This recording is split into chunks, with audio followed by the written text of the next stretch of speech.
Malcontent News is a team of journalists, activists, and researchers with three key missions. A commitment to show an unfiltered view of the before, during, and after of key events, live, as it happens. To defend the First Amendment using our rights of a free press. And to amplify the voices of underrepresented individuals including Black, Indigenous, persons of color, and the LGBTQIA+ community. Our team is committed to seeking equality for all and holding those in power accountable. The easiest way to support Malcontent News is to bookmark our website at malcontentnews.com, like and follow us on Facebook, subscribe to us on YouTube, and follow us on Twitter, TikTok, Twitch, Instagram, and in the Google News app. To provide financial support, you can become a patron, make a one-time donation through Venmo, or link your Twitch account to your Amazon Prime account and use your free subscription to subscribe to Malcontent News. Thank you for supporting independent journalism and for being a malcontent.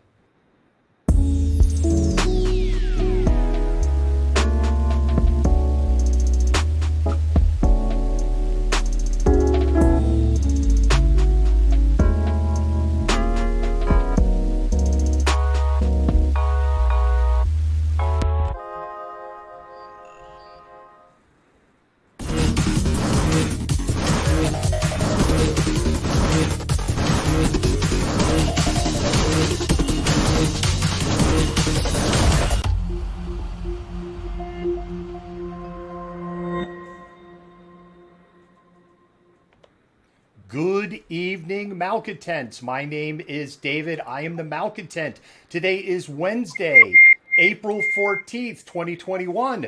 In a normal year, tomorrow would be tax day, but it's been pushed out once again to May 17th because of ongoing COVID. So you have a little bit more than a month to get those taxes in. Let me pull in my co-host, Jennifer. How are you doing this evening?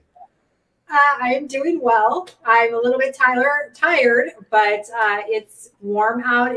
It's beautiful. It's sunny, and yeah. Other than that, yeah, it is definitely sunny, and we are on the brink of maybe a record-setting streak of warm weather for April. 2016, we had a long streak where we actually got into the 80s in April, if people have already forgotten about that. We won't see anything like all-time record high of 89 degrees, but we probably could get close to 80 on Sunday. That's very exciting to me. It is, because it has been cooler than average for 2.5 months. It's not all good news, though, Jennifer. We have it up on our website. Fire weather advisory out for the southern, southwest, and central part of Washington state. Humidity is really low. Wind's going to pick up over the weekend. And there's a lot of dry brush already out there. I know. With the summer and the sunshine, always comes the bad of the fires. And that's the part that's terrible, because then the smoke gets really bad and it's hard to do anything outside in the beautiful weather. So yeah, definitely a catch to the good weather forthcoming. Yeah, and up on our website, we put the URL up there for you, malcontentnews.com. There's a story up there on how you can get ready for fire weather season and the steps that you should be taking now, not waiting until potentially we are in choking clouds of smoke like we were in 2018 and like we were last year, just to add to our fun last year. Jennifer, there's a thing I want to start, which is things you might have missed on TikTok. I know we have a number of malcontents that are like, I don't want to get on TikTok. I get it, right? There's concerns, Chinese government tracking, yada, yada. But there's some really good content creators over there. Yep, there are. I said to you, we always share, like in the chats and stuff, the various TikToks we find relevant or amusing. So yeah, there are some really good content creators over there. And Jennifer, I'm going to give credit where credit is due. This one you sent to me, and I just can't get enough of it. Tell me you're not liberal without telling me you're not liberal. I do not absorb information from the lamestream media. I get all my news from reputable sources, like my uncle in Arkansas. Vegetables? Hell no! I only eat meat stuffed with meat, covered in different kinds of meat, and then wrapped in a pocket made of meat, and then deep fried in fats taken from meat. My personality starts and stops at Donald Trump. My wife is a rifle. I am incredibly insecure, but I mask that insecurity with a little trick I like to call Jordan Peterson. Once a week, I write a Tucker Carlson, Sean Hannity romantic fan fiction. Every morning, I make a piece of avocado toast and then shoot it with my rifle wife.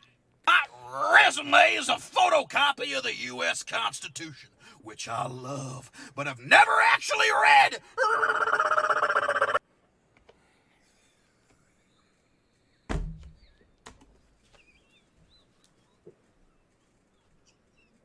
I knew you'd love the last part about the Constitution, so I was like, I have to send this to David and his rifle wife. Like, that's where I lose it. I can keep it together right up to rifle wife, and that's where I'm just like, that's it. It's genius. Jennifer, that video was actually taken down by TikTok for about 12 hours because it was mass reported by the people that claim they don't like cancel culture for hate speech. Oh, okay. Like, what in there can they point to that's factually inaccurate? They don't.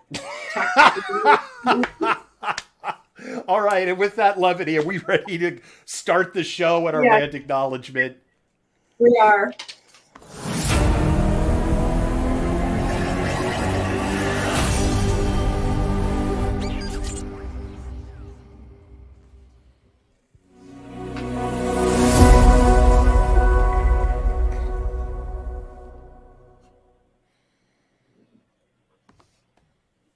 Malcontent News comes to you from Seattle, Washington, the occupied homelands of Coast Salish peoples. We are grateful to live and work as guests on these lands, the land which touches the shared waters of all tribes and bands within the Duwamish, Suquamish, Tulalip, and Muckleshoot nations. This land acknowledgement is but one small gesture in the ongoing process of working toward repairing and sustaining relations with Coast Salish lands, waters, peoples, and their other than human kin. Thank you so much for that, Jennifer. I think on the next break, I'm going to go make sweet love to my rifle wife. And with that, this is the part of the show where we tell everybody, please spam those hearts. Go ahead and mess with the algorithm on Facebook and let people know that there is great content going on here. Also, if you're on Twitter, you can also spam hearts over there. For those of you who are on Twitch or YouTube going, I can't spam hearts to the guy in the funny cowboy hat. You can just put like a long line of hearts or use those emotes on Twitch. You can tell the admins and the mods and Jennifer and David that you love them, just not in a creepy way.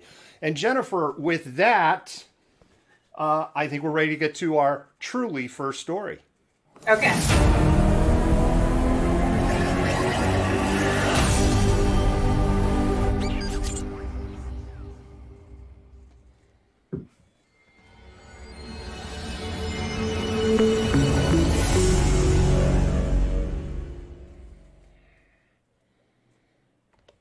Every now and then, something happens in the world, and there is universal outrage, and it is deserved, and it is sudden, and it is swift. And Jonathan Pentland of Fort Jackson, South Carolina, is just the individual that is experiencing this kind of rage for his actions. 22-year-old DeAndre, no last name given, was walking in his neighborhood. That's an important part to this story. DeAndre has a medical condition, as reported on Heavy.com, and he's known by people, and he's also known by the police department and in the service community, and he's receiving community outreach services. 42-year-old Jonathan Pentland, he's an E7. He was just promoted in the Army. That's Sergeant First Class. He's a newly minted drill instructor also. And he had a problem with DeAndre walking in the neighborhood. Going to roll this clip. It's not quite warning sensitive material, but some people may find this really gross. Go away right now. Call the police. Hey, they've already been called. They're just waiting. Taking fights with who? You know what? Maybe you should hang on a little longer. We'll see how it goes. Then we won't have to get the report by ourselves. What is it you're doing here? Walking. Then walk. out. Okay, and that's what I was doing. She came out of the house. and ran Well, you've been here like 15 minutes now. Let's go. Walk away. Keep walking. Walk away. I already walked away. Walk away right now. You need help? You got this on camera. I'm happy to help you. I didn't hit you. There's a difference between Pretty sure punching you were you. the aggressor, buddy. You're aggressing on their When neighborhood. someone came running, that's Walk the back. You better walk away. You walk away.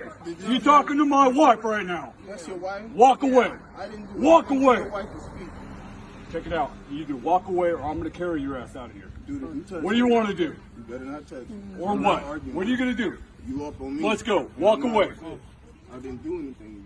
I'm about to do something to you. You better start walking. I didn't do anything to her. You better start walking So right when now. you come after me like that, I ain't coming after you're the one in the you. wrong. You're in the wrong neighborhood, motherfucker. I Get live out. here, sir. Get out. I live here, sir. Where? Where's your house? What's your address? Maybe we should walk you home. You can't walk me home. Well, you bet. You want to bet what I can do? I live here, sir. Okay, Right what's now, your you're address? harassing the I'm neighborhood. not harassing anyone walking through the neighborhood I live in, sir. Where? 'Cause check it out. We are a tight-knit community. Okay. We How take long care have of you each been other. here? How long A have hell you of a been lot living longer than your ass, because I How long have have you never been seen living you here? before in my How long life. have you been living here? That's Why none does of your that even business. matter to you? How long have you been It living doesn't here? matter. You know what? Get the hell out of my face. You've been Get out of my here. face. You walked up to me. Check it out, motherfucker. I ain't playing with you. You either get your ass moving, or I'm gonna move you. You smell drunk. You want to bet? You are drunk. I'm about to show you what I can do. I would suggest You better walk away. Walk away. Walk away. I'm walking. You keep following me, sir. There's only one way out of here. And it's right over there. There's multiple ways out of here, sir. You want to bet? Walk away.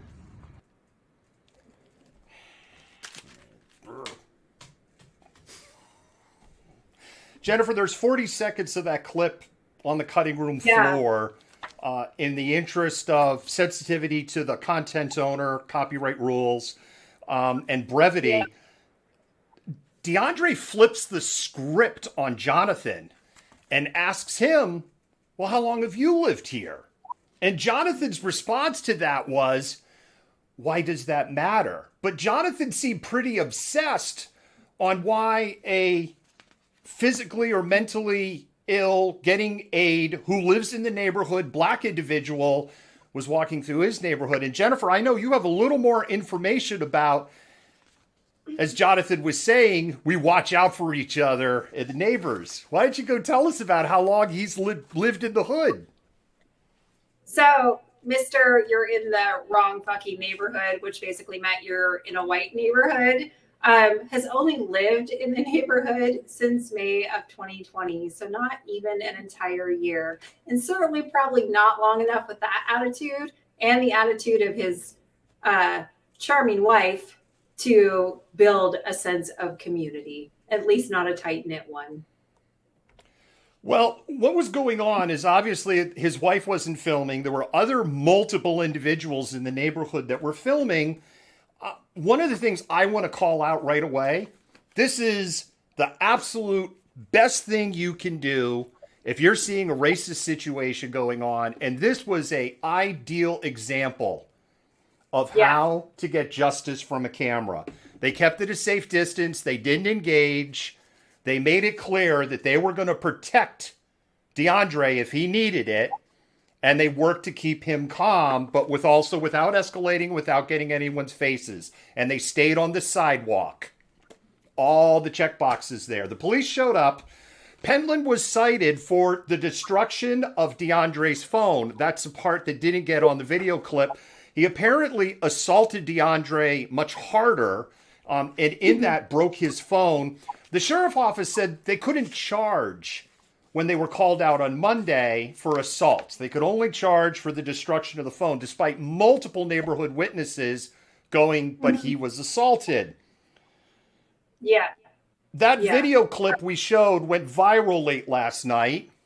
And now we have a video clip from the sheriff on an announcement that was made on an update on this story. I want to initially announce that at 8:30 this morning, Jonathan Pentland was arrested for assault and battery 3rd degree, in reference to the video that we've all seen. It's a very disturbing video. It's one that we're not going to tolerate or condone in Richland County. And the message I want to give is that when something like that happens, the Sheriff's Department is going to act very swiftly, and we're going to hold those responsible for those accountable. We're not going to let people be bullies in our community, and if you are, then you're going to answer for it. And that's what we've done in this case. This case first came to our attention on Monday when our deputies responded and took initial reports. They did a good job at that point because they didn't rush to make judgments. They took the information and it was passed on investigators. Our investigators got it yesterday, but one of the most valuable pieces of evidence we had was the video. I want to thank whoever was responsible for that video. Thank you for doing that. That shows what our community can do when we work together. Taking videos, reporting stuff to us. Our initial call came from a citizen that lived in that community who saw the confrontation and called the Sheriff's Department and reported it to us. That's what we ask our citizens to do. When there's something going on in the community, call, let us respond so we can get involved and we can take care of it. And that's what happened in this case. That's what we all need to do. We have to work together to make sure that we prevent incidents that occurred on Monday from ever happening again. We can do that by working together. Jennifer, I really want to believe that the right thing happened here because the right thing needed to happen, but I really believe, even if the video at all existed, if this wasn't the era of George Floyd and Dante Wright, right? I mean, that's the latest name on the list. Yep. Nothing would have happened here. No, it would have been swept under the rug, or the incident or consequences would have been reversed. And the victim would have paid the price for being assaulted by this white man in this, what is so at 3 o'clock. Sorry, Jennifer, I'm sorry. It's fine. You're right. At 3 o'clock our time, he was still in jail. So I know we get sometimes pedantry in the comments over here, right? So 3 o'clock our time, he was still in jail, 6 o'clock their time. He may be released. Bail was set at $500. So with bail was set, I can't imagine. I mean, that's a very low bar to get out. He's also under investigation by the U.S. Army. The Army went through the steps of stripping all of his social media pictures from the unit's Facebook page. So the Army has essentially erased him off of social media. Fort Jackson Commanding General Milford Beagle Jr. It's like a name out of a Stanley Kubrick movie, but that is his name. Milford Beagle Jr. tweeted, "This is by no means condoned by any service member. We will get to the bottom of this ASAP. Jennifer, General Beagle is also black." Oh, okay. Okay. But I don't think Penland has anything to worry about. Because he'll just end up as a police officer somewhere, or in private security, or training cops somewhere. And I think that's going to be his next destination. And who knows, maybe in 5 years we'll be watching his trial. Unfortunately, that's just what I think. Community stood up. Good on you, South Carolina. You certainly are not thought of as this is a state.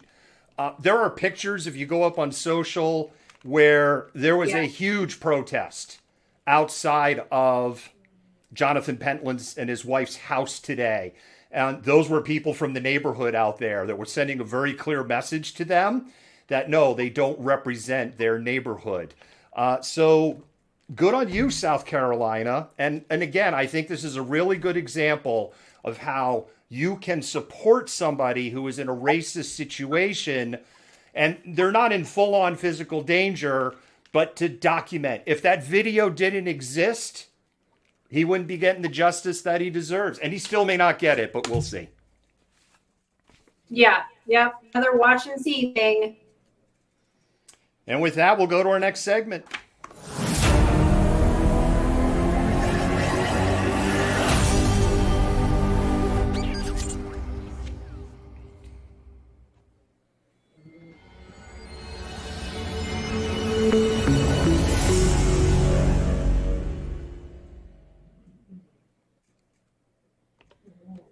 We had reported that Kim Potter had turned in her resignation, and I had predicted that that was a preemptive action on her part to protect her pension. You have to remember that Officer Kim Potter is a 26-year police veteran in Brooklyn Center. She was a former police union president as late as 2019, and she was a training officer. Not only was she a training officer, but on the night that, or I should say on the day that Duante Wright was killed by her accident, she was training the other officer that was with her. There's been 3 nights of unrest in Brooklyn Center and in the Minneapolis area. And, you know, as I predicted, it was preemptive on her part because Kim Potter was arrested. As promised, let's return to that breaking news that prosecutors in the U.S. state of Minnesota say the white policewoman who fatally shot Duante Wright, a young black man, after a routine traffic stop, will be charged with second-degree manslaughter. Larry, just tell us more about the details that emerged about this charge. We're now hearing that Kim Potter, this 26-year veteran of the Brooklyn Center Police Department, has been arrested. She was taken into custody around 11:30 this morning. That will be in the last 47 minutes. The Minnesota Bureau of Criminal Apprehension, this is the investigating body, says they're still investigating what happened on Sunday, but she has been taken into custody and charges will be filed back here at Hennepin County Courthouse, where the trial of Derek Chauvin is happening for what he's accused of, the murder of George Floyd last May. This second-degree manslaughter charge, it's a single count right now, carries a maximum sentence of 10 years in the state of Minnesota and or a fine of $20,000. So she said she accidentally discharged her weapon, and you can hear her distress in the body-worn camera video that was released. She said, "Taser, taser, taser, I'm gonna tase you," she tells Duante Wright, and then she fires her gun. She had been with the force 26 years. She was a field training officer and is reported to have been actually training a rookie on the day this happened.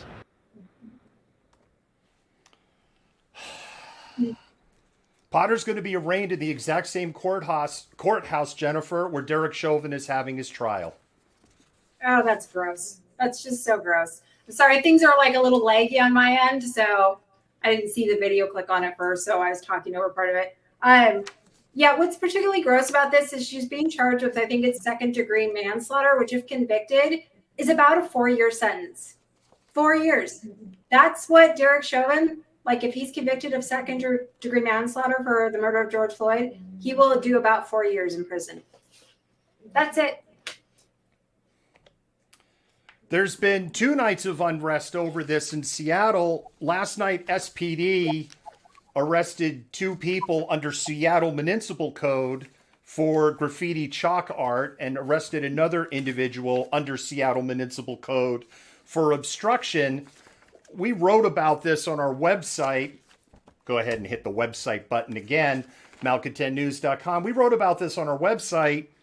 They're pointless arrests because the prosecutor's office in Seattle has said they're not prosecuting these kind of charges.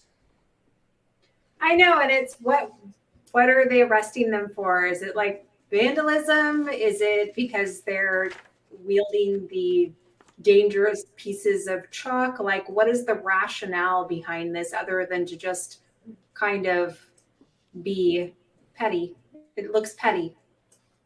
It's chalk. Yeah. It's, yeah.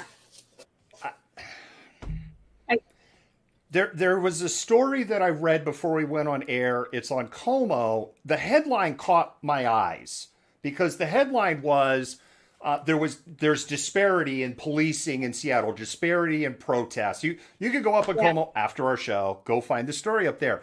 It caught my eye because what I was expecting was like a deeper analysis of, and what they were comparing to was the arrest that the events that happened on Monday night versus the events that had happened last night.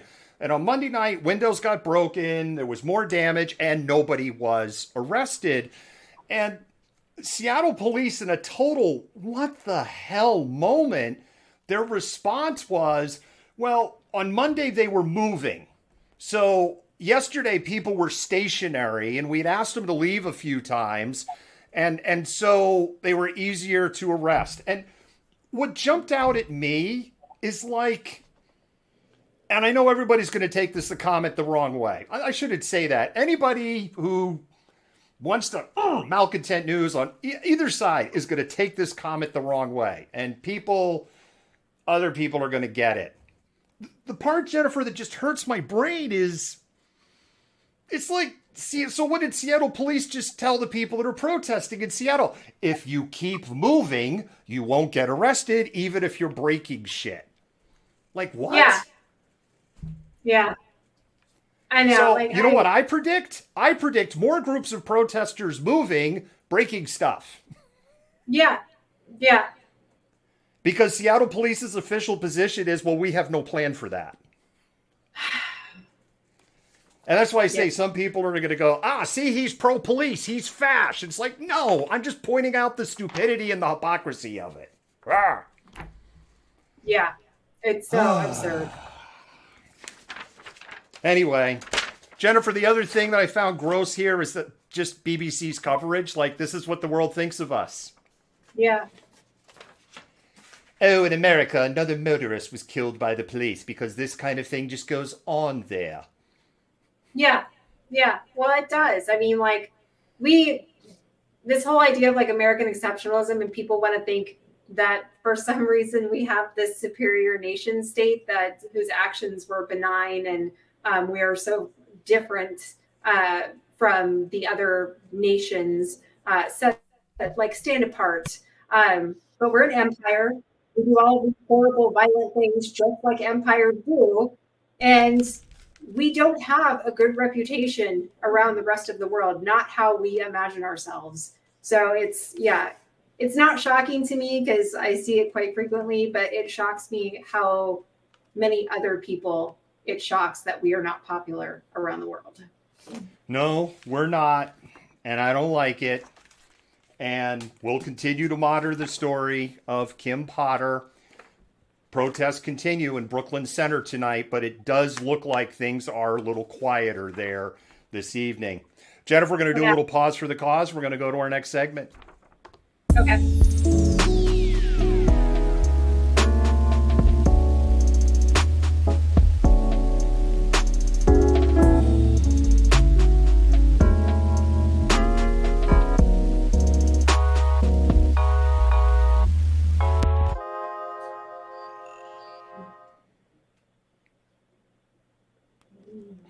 Hi, Malcontents. I'm David, the Malcontent, and I'd like to talk to you for a moment about supporting independent media. When you support us, you help us bring the before, during, and after. You help us defend the First Amendment.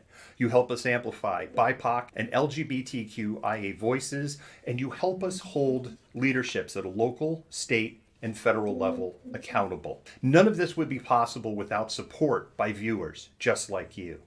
When you become a patron for as little as $5 a month, you help buy technology, safety equipment, and help cover travel expenses so that we can continue to bring you news that you trust. If you can't become a patron, you can do a one-time donation on Venmo, and your dollars will go to the exact same causes. With your continued support, we can continue to amplify BIPOC and LGBTQIA voices while showing the truth on what is happening in the world around us. Once again, thank you. And we do appreciate and love all of you who show your support on Patreon and on Twitch as subscribers and on Venmo. We actually have a new level on Patreon. It's just $2 a month. $2 a month, you can help keep the lights on and help keeping us bring independent journalism and great stories like we're about ready to have next. This is a time also, because we're at the bottom of the hour, to remind you, go ahead and spam those hearts. Mess with that Facebook algorithm. Let people know there's great content going over, or you can just give us a like if that's the way you're feeling. If you're watching us on Twitter, you can give us hearts over there too. If you are on YouTube or Twitch, you can put a long line of hearts, or I love you mods and love you admins. Remember, they are working very, very hard for you.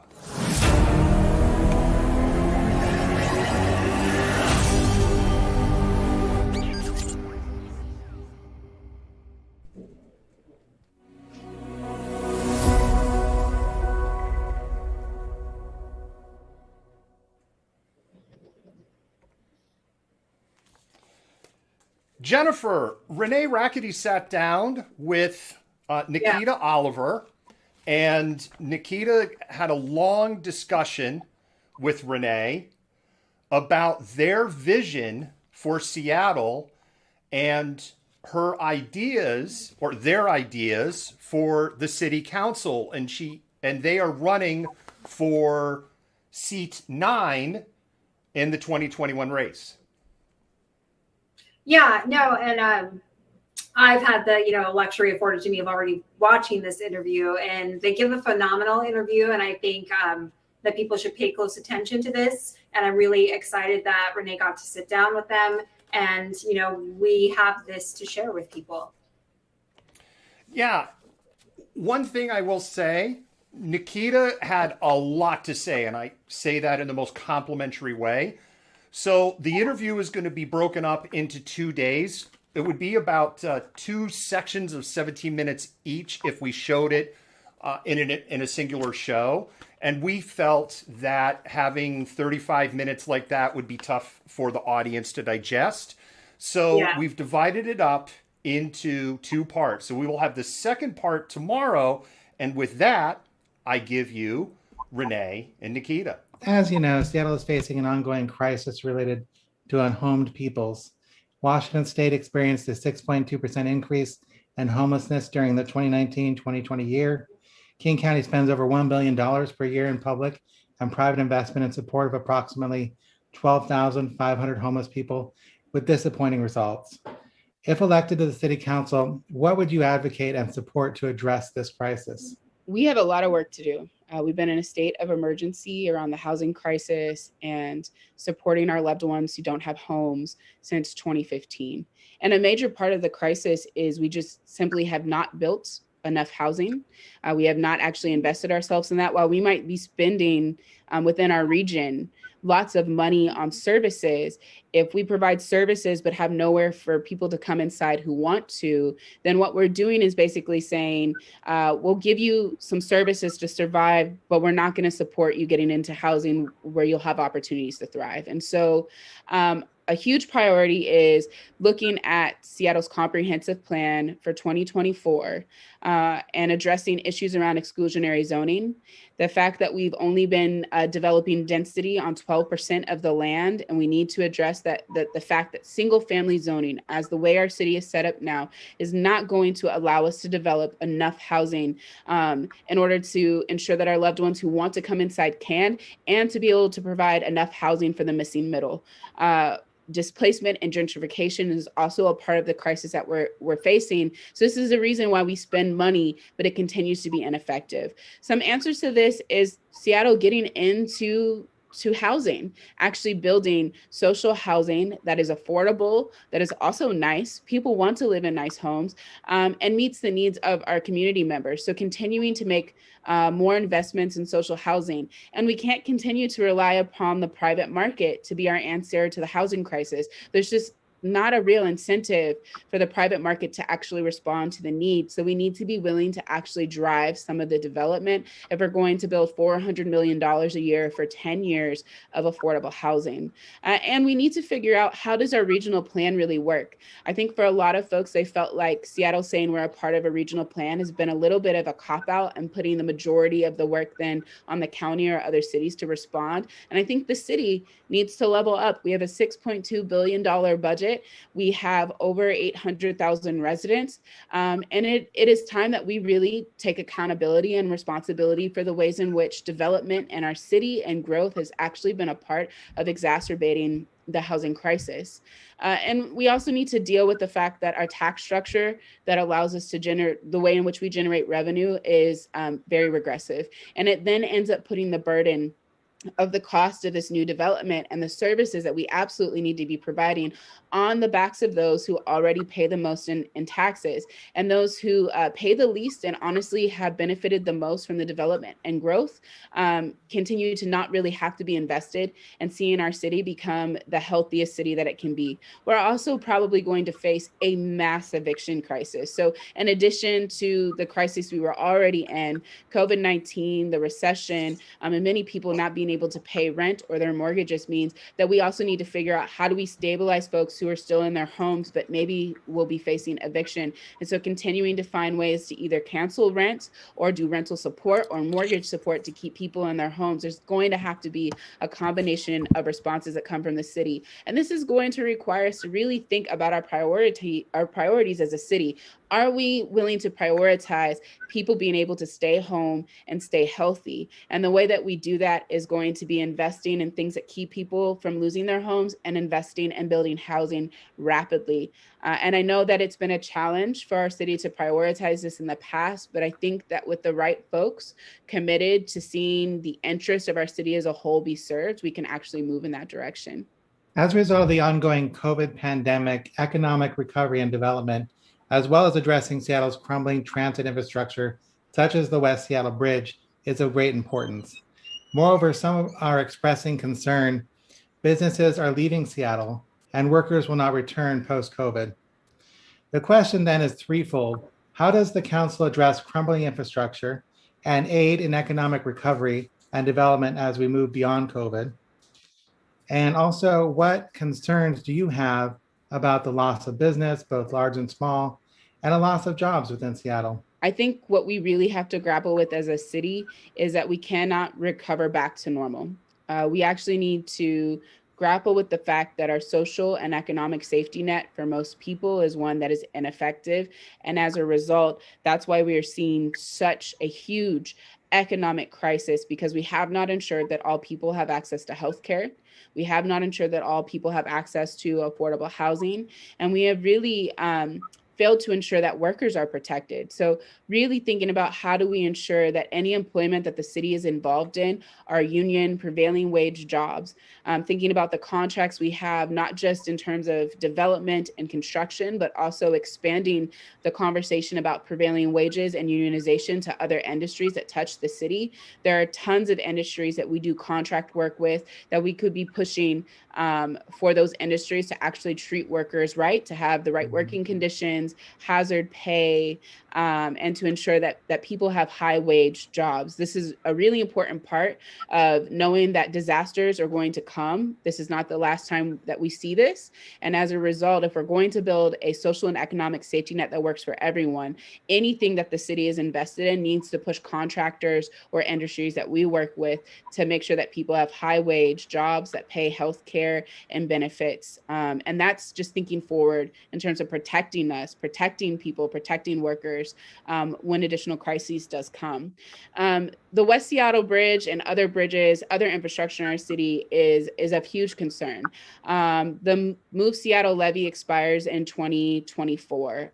This was a 2015 levy, and in many ways, it's actually fell short of the promises that taxpayers voted for. So the first thing that I think the city actually has to do when it comes to our crumbling infrastructure is explaining why why that levy did not fulfill the promise that we made to voters.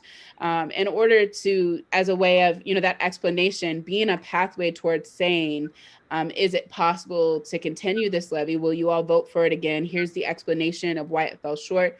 Here's how we will address those shortcomings in the future.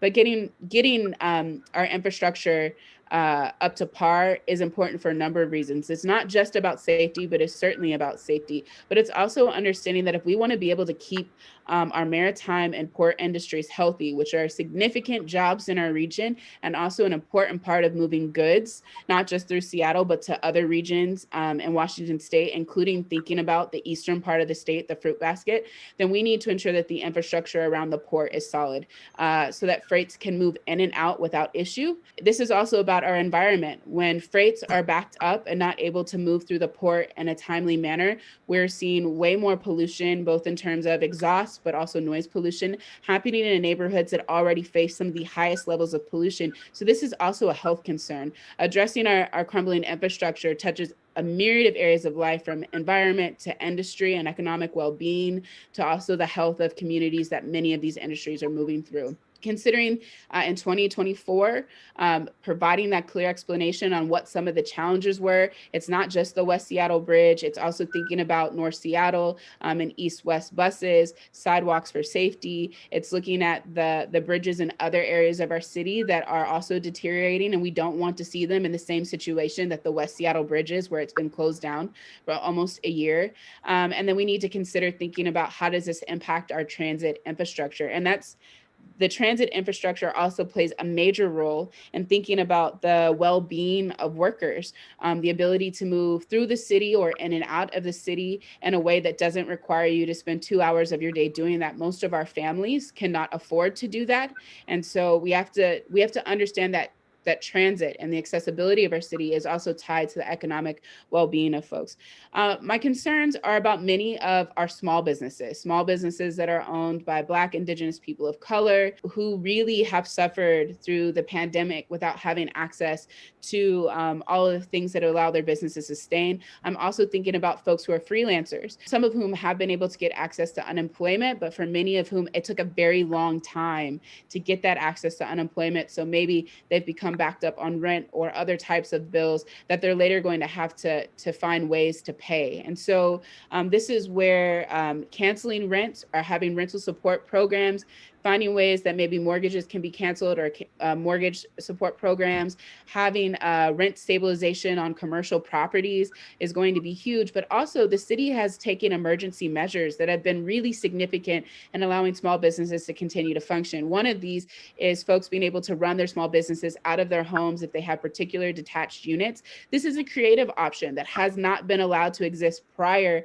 to the pandemic. And one thing the pandemic has shown us is there are things that we could have done long before that we didn't do because we said we couldn't, but then we found out in a state of emergency that we could. Sustaining some of those measures are going to be key to ensuring that small businesses, freelancers are able to thrive. And then moving forward, how are we ensuring that our folks that work in tech, and I'm thinking like about our Uber drivers or folks that are delivering food who are part of our gig economy, what are we doing to ensure that those folks are able to get access to healthcare and benefits? Because we've seen through the pandemic that has not been possible for a lot of folks. We need to keep talking about what does it look like to have a gig workers package that ensures those safety measures, hazard pay, healthcare benefits, so that again, when disaster does come again, because this is not going to be the last thing we face, the climate catastrophe is really upon us.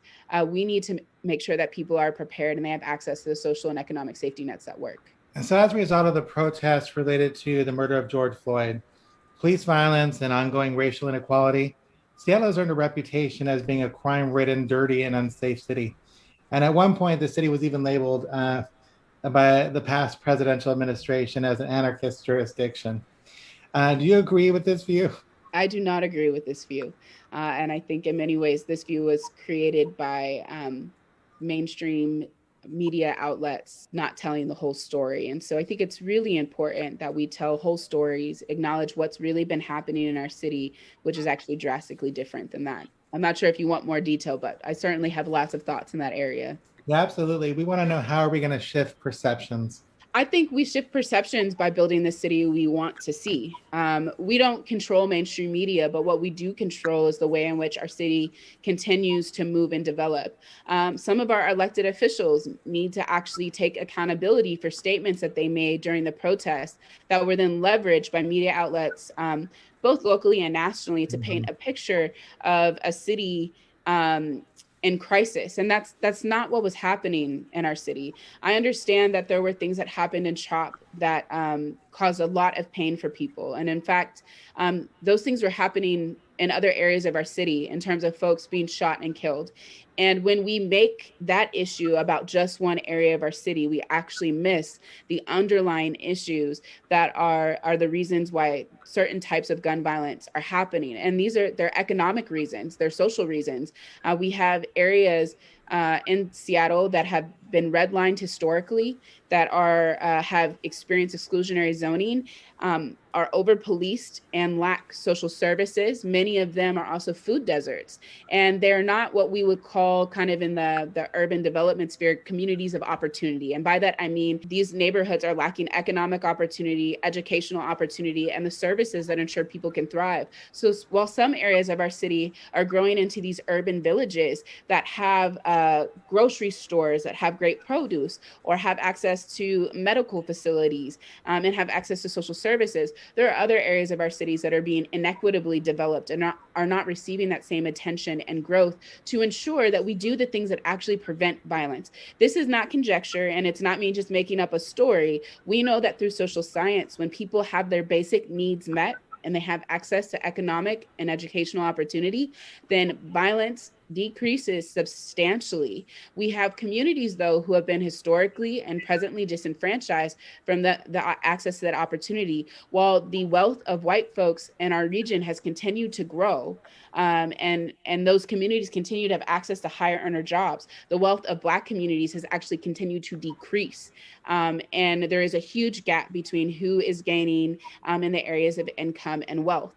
And poverty has an extreme impact upon the likelihood of violence or quote unquote crime in an area. So if we really want to be about public safety, if we really want to be about addressing historical, racial trauma and harm and anti-Black policies, then what we will do is figure out how to uproot and undo the issue of poverty.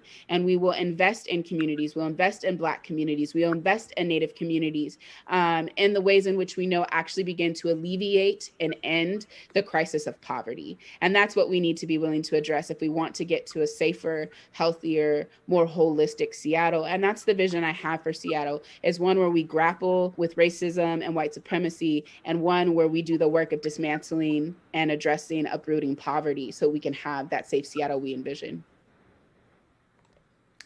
What a great interview. Just, and Renee did an absolutely amazing job. That's the first half. There's a lot more tomorrow. Oh, excuse me, tomorrow. Jennifer, what are your thoughts? Yeah, the responses to the questions were phenomenal. I appreciated that they took a little time to historicize some of the things, and also, the really very elaborate and thorough response to housing, thinking about preventing evictions. I think those are all really important things, and the depth of those answers were very impressive. One of the things that jumped out at me is when she was talking about transportation and infrastructure and their thoughts on the Port of Seattle, the impact of pollution, the critical need of having a highly functional port. And that ties into West Seattle, but they expressed a huge depth of areas that not even on my radar, but as they brought them up, it was, ooh, good point. Ooh, good point. Ooh, good point. Great interview. They're clearly well-versed in Seattle's history and the neighborhoods and the things that are happening within the city. And I think that is such a hugely fundamental thing candidates should have. And so far I've been, extremely impressed with their responses to the questions that Renee posed to them. And kudos again to Renee. What a great interview. So I'm really excited when we will be able to air the rest of this tomorrow. Yeah. We will have the second part of Nikita Oliver tomorrow. With that, we're going to do a brief pause for the cause, and then we're going to do our Chauvin update. Okay.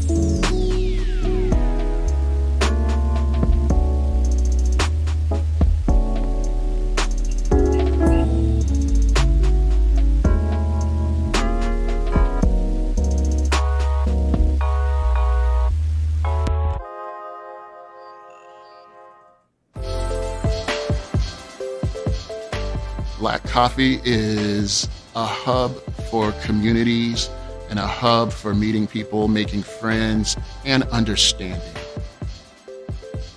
What Black Coffee is to me is a place to actually call home, a place where Black youth will feel welcomed, where Black families will come and feel like they're at home.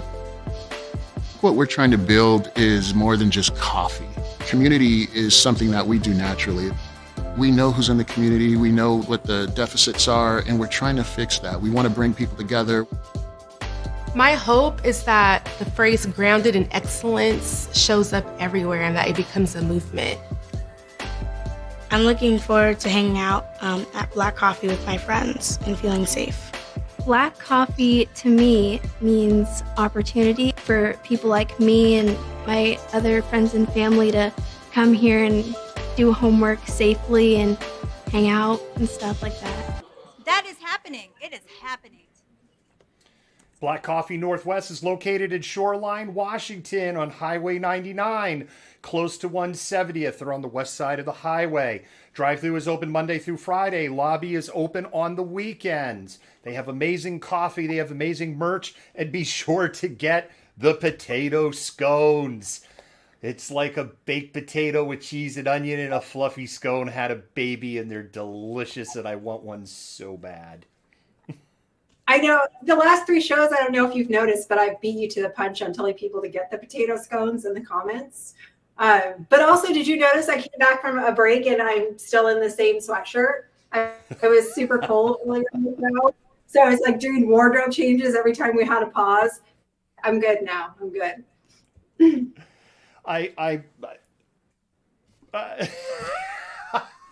It's an offline conversation about wardrobe changes between segments. It's a conversation that I'm actually having with somebody, if that's something I should be doing or not. So, but yes, you have been doing, let's have this look, let's have that look. But you continue to be doing the 80s rocker look as you did in the last show, and it totally works. With that, let's go to the Chauvin update. Okay.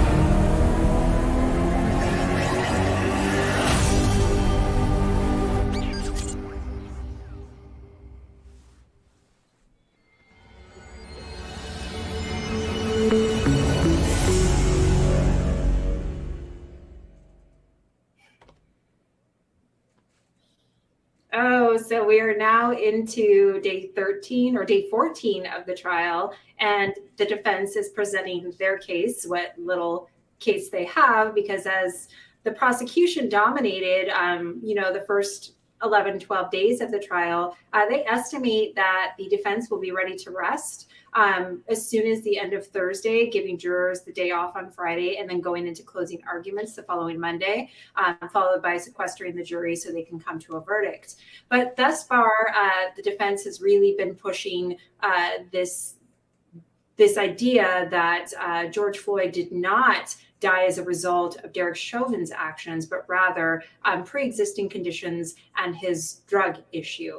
So I know we have a clip that you have queued up, David, so why don't you go ahead and play that? Now, you agree that as an expert witness, you shouldn't jump to conclusions. That is, you should reach fair conclusions based upon a careful, considered analysis. That is correct, yes. Do you agree that you shouldn't come at this in a way that's biased? You agree with that, don't you? Absolutely agree with that, yes. You shouldn't cherry pick facts. No. You shouldn't try to confuse the jury. Correct. So would it be fair to say, in order to say that the white substance in Mr. Floyd's mouth was a pill, in light of what you've seen, that would be jumping to a conclusion, wouldn't it? Specifically, when I testified, I said there was a white object in his mouth. That's all I could discern from that, and I remember saying that under direct. So you are not then either telling or suggesting to the jury that the white substance was a pill, are you? I never said it was a pill. I carefully said that I could see a white structure in his mouth. Dr. Fowler, if you just answer and I did not want to classify it, and I didn't classify it. If you just answer my question. Yes. You're not either telling or suggesting to the jury that the white substance was a pill, are you? No. Tell us you have a case when you don't have a case for defense. Yeah, no, exactly. And that's the thing. Everything, this man, this Fowler, Dr. Fowler, is supposed to be a medical expert. He is a medical expert. Apparently, from my understanding, he actually volunteered to come forth. He is getting paid, but he actually volunteered the information for his kind of alternative set of facts as to how George Floyd died. He offered to kind of fill, the void the defense had. But anything that to argue today, the prosecution basically just was like, no, hey, you said this, but we have receipts. It was actually pretty fantastic. And a lot of it was spent. There was the Derek Chauvin is only 140 pounds. There's no way he could have caused that kind of damage. Then the prosecution was like, hey, did you factor in the amount of gear and the weight of that gear he was wearing? There was him saying that, at points he wasn't in a chokehold. Then the prosecution would come back and be like, okay, here's this picture. Have you not seen this picture? You should be more familiar with the facts of the case. Then they were trying to push this agenda that somehow George Floyd had drugs in his mouth and had spit them out in the back of the police car. But he had actually been chewing on something white in the store. They found candy wrappers in the vehicle. And so they were not, there's no nothing clear that states that George Floyd was spitting out drugs during the arrest. He did have fentanyl, like we talked about before, fentanyl and methamphetamine in his system. But as the previous medical examiner who declared the cause of death homicide, he said that they were levels that are normally associated with people who are still alive, meaning it didn't kill him. So they're still trying to, they've had a couple of their medical experts come on and basically say that, yeah, the cause of death wasn't, him sitting on his neck for 9 minutes, this, asphyxia, as others have argued for the prosecution, who had 38 expert witnesses versus, the handful the defense has had. So it's really like the defense has put up a really poor case. It almost looks as though they're not prepared, but how do you prepare for something like this? Because the prosecution brought their A++ game. Maybe watch the Donald Trump impeachment trial and they're expecting the same treatment that Donald Trump got. Yeah, perhaps. So it's definitely very interesting. And like I said, I don't anticipate at this point, because there hasn't been any chatter about it, that Chauvin himself is going to testify. But there's still it only needs to be that reasonable doubt. And again, like I talked about, even if he gets second-degree manslaughter, he will serve a maximum of 4 years in jail, 4 years for his actions. And this is just this action. He had 6 previous issues with excessive use of force that the jury didn't hear about. But what was interesting to me is the analysts were talking about, they were like, because of course reporters go in and they do updates on everything that's going on in the courtroom. And they're like, well, juror 13 is napping again as usual. They seem very relieved that, they're going on mid-morning break. So you have to wonder about the state of the jurors. At this moment in time, when they've listened to, countless hours again of expert jargon-filled testimony, and how many of them are, I hate to say not taking this as seriously as they should, but if you're taking naps during the trial, that's probably not a good sign. Justice America style, Jennifer. Thank you for keep doing the updates, and we will keep monitoring that story. And on the subject of story, let's end on a high note and go to our last story.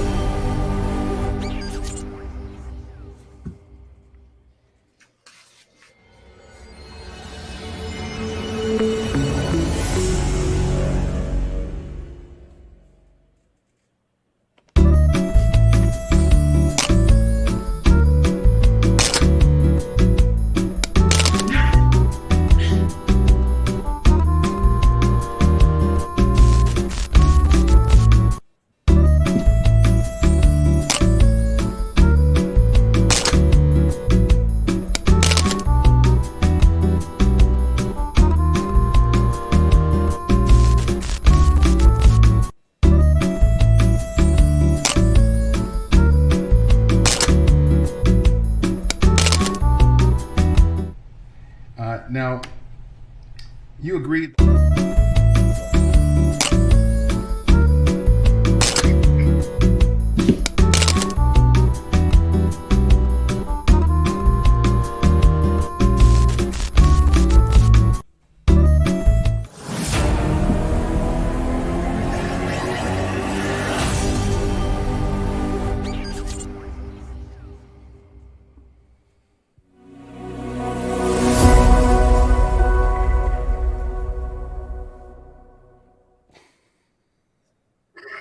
We were going to end on a high note. Oh, you got to be kidding me. What is going on?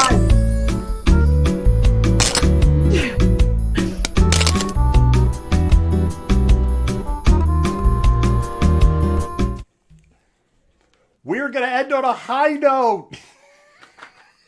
Are we doing a comedy show tonight? I'm just curious between the work and the technical difficulties. Is this like Monty Python-esque, like some weird thing we've got going on here? I'm broken. I'm totally... Tell me you're not liberal without telling me. What are we doing? I do not absorb information from the lamestream media. Okay, Rashi, this is for you.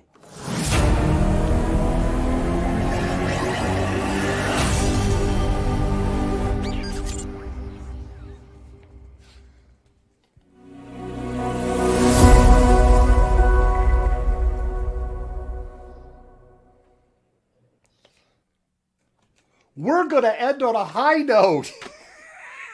We did it! Only took 4 tries. 4 takes The rest- live stream. Yeah, live stream. Cool. I had time to change like twice, David. All right, I have to get serious. It's been like months and it's been this bad. And I tested all the macros like twice. I just, the restaurant community is still struggling. And East Side restaurant support and a number of Chamber of Commerces across the entire East Side, literally from as far out as Black Diamond, as far south as Renton, as far out as Issaquah, all up along Lake Washington, have all come together to create East Side Restaurant Week. I hope this macro button works. We're with Angela Rosman and Samantha St. John. Angela, Samantha, how are you doing this afternoon? Very well.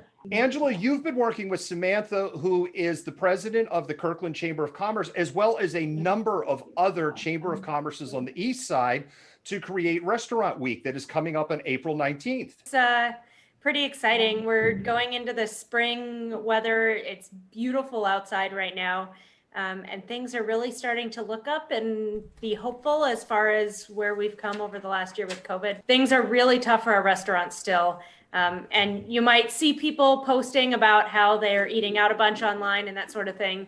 But ultimately, you know, we may not be at the 10% that we were previously, but restaurants are still really, really hurting. We're not out of the woods yet. And so we really wanted to have this East Side Restaurant Week to really support our local restaurants so that we see them make it through. I just heard of another restaurant today that closed in Kirkland. And Samantha, as the president of the Chamber of Commerce in Kirkland, you've been on the front lines in trying to support businesses for the last 15 months, navigating what feels like a new normal. This has been quite the time for our local businesses. I mean, they have a great attitude. They have adapted to every restriction that is put in front of them for good reason, and they've all done their part. And now it's time for us to do our part to really make sure that they don't go under after they have really stepped up to the plate to make us safe. Especially where we can almost see the finish line to all of this. It seems like it's in reach at this point. And we wanted to do something different than your typical restaurant week, which is usually, you know, a separate menu and discounts. We haven't asked them for any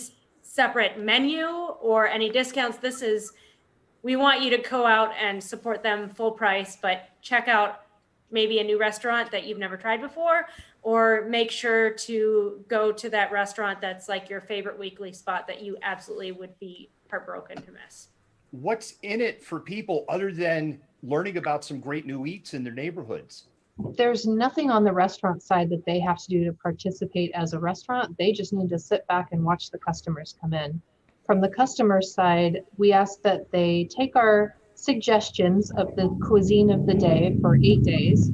And when they go to that restaurant that maybe falls in that cuisine, or if they don't like that particular cuisine, that's fine too. Just find a local restaurant, take a photo of it and hashtag Eastside Eats.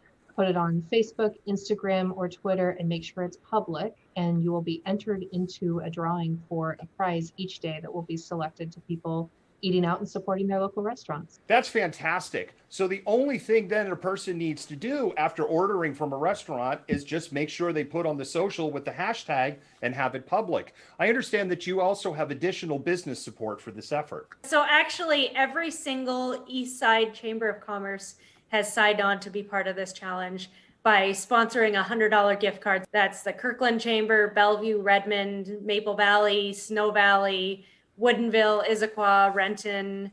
I mean, it's pretty much the whole greater East King County. Well, I know that I have some favorites that I'll be planning to do some takeout from, and I'm going to be sure to put my picture up there with the hashtags. Angela, Samantha, thank you so much. Thanks for having us. Thank you. Jennifer, this is a great thing for a community. As somebody who works in the business community, I know a lot of people are like, we can see the end of the tunnel, but I know there's people that are very nervous on if they're going to get to the end of the tunnel. So this is a program to really help the restaurant community get to that finish line as we continue to work to try to get COVID under control. Yeah, because I think, wasn't it last year, they estimated a significant number of restaurants would actually close down permanently as a result of COVID by June of this year. So this is a step in the right direction for them and kind of helping them get over that final hurdle. Should we achieve some degree of normalcy soon, and they can, go back to at least some kind of steady business. So Jennifer, we could do a little back and forth on this one here, just so to make this a little more interesting. Starts on April 19. So April 19 is a Monday, this upcoming Monday. And the first Monday is Italian, Greek, and pasta. And I can tell you right now, I will be getting lunch from the Acropolis in Kirkland on Monday. That's like, you can carve that in stone. That is going down. Well, Monday is Italian, Greek, and pasta day. Tuesday is Asian day, which encompasses a wide variety of dishes. And I'm sure there's going to be all sorts of options for people like me who are vegan to go out. I don't have like a favorite restaurant per se, just anywhere that will serve me like vegan spring rolls. So I'm sure I will be able to find some. Wednesday is healthy day. And I realize that some people may translate healthy as I'm going to have meat wrapped in meat, cooked in oil that came from meat with more meat. And if that's your translation of healthy, more power to you. But I don't think that that's what their intent is. But anyway, Wednesday is healthy.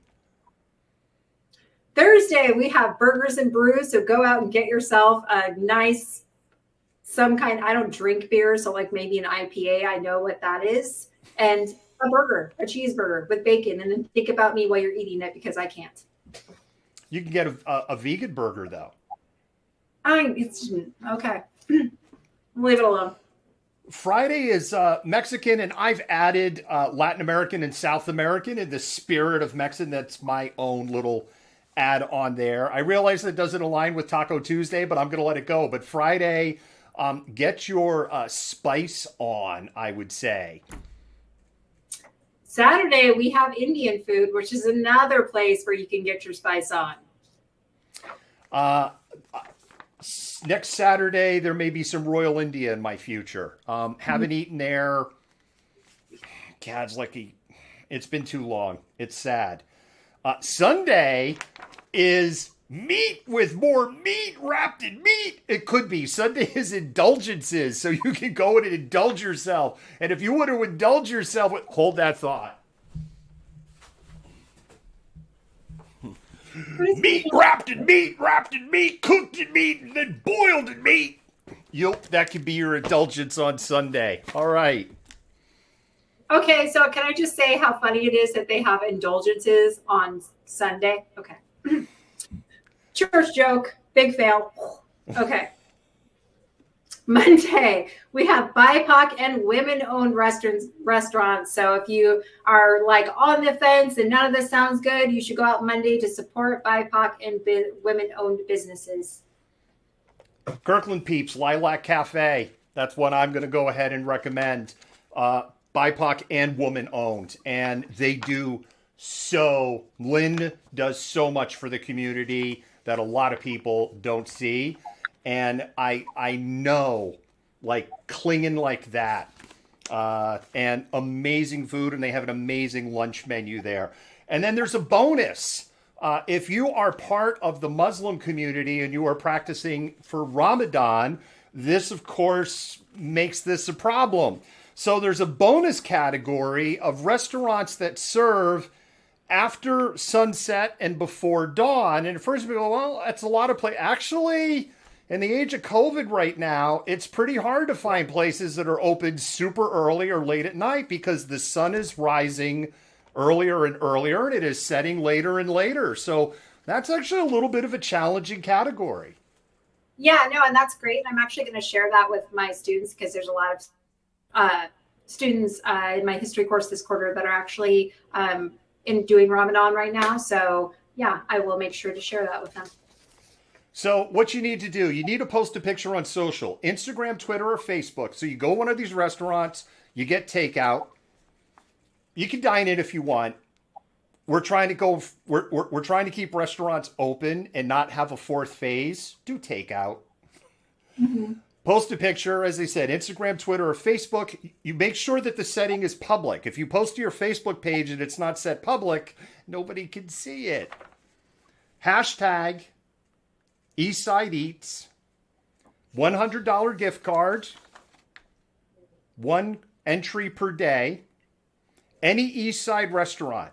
There is no such thing as, is this a participating restaurant? It is any Eastside restaurant. So just find somewhere new, or I listed a couple of my faves. Go to a fave. I already mentioned please do takeout. And if you can, not do this as a one and done. If you could be like, that's why I'm going to do lunches, because then I can do a little bit more, because I know it's pricey to eat out every night. But if you can maybe not do it one and done, hit a few places, or even run the board, that would really, really help the business community out. It's a great program. We love Angela. We love Samantha. We love the work that the Chamber is doing. And I love the inclusivity of this and the idea. Angela does so much on Eastside restaurant support.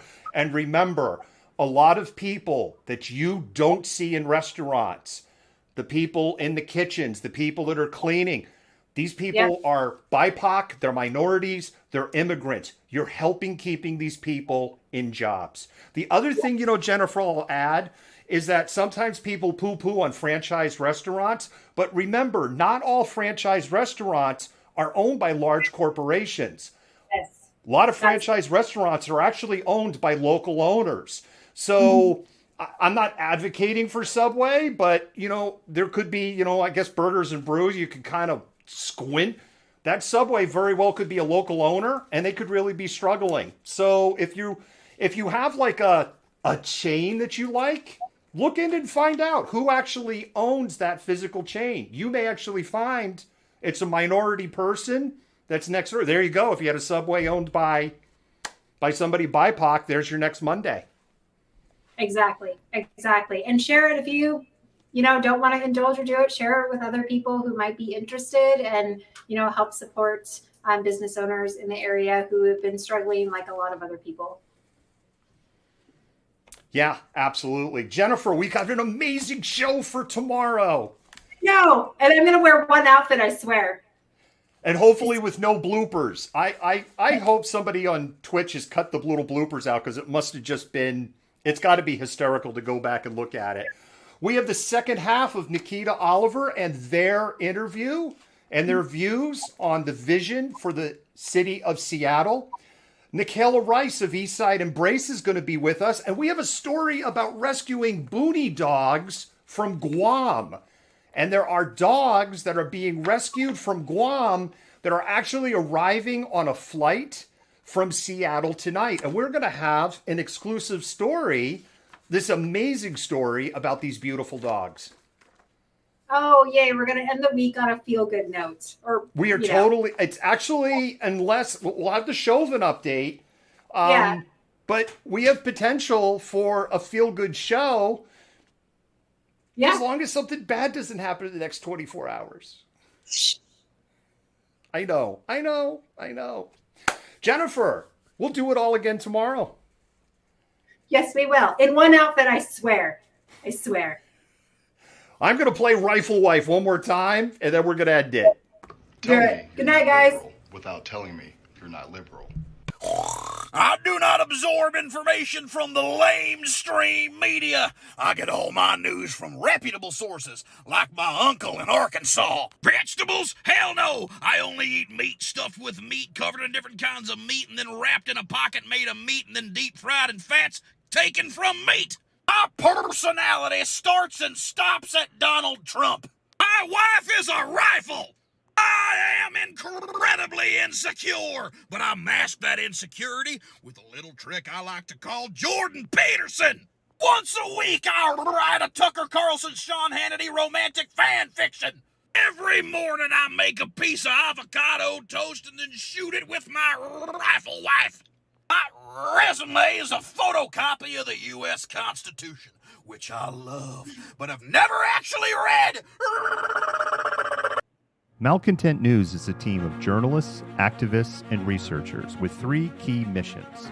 A commitment to show an unfiltered view of the before, during, and after of key events, live, as it happens.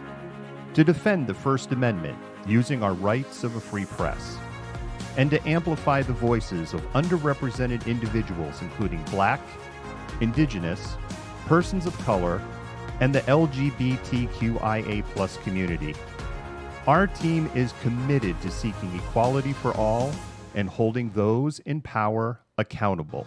The easiest way to support Malcontent News is to bookmark our website at malcontentnews.com, like and follow us on Facebook, subscribe to us on YouTube, and follow us on Twitter, TikTok, Twitch, Instagram, and in the Google News app. To provide financial support, you can become a patron, make a one-time donation through Venmo, or link your Twitch account to your Amazon Prime account and use your free subscription to subscribe to Malcontent News. Thank you for supporting independent journalism and for being a malcontent.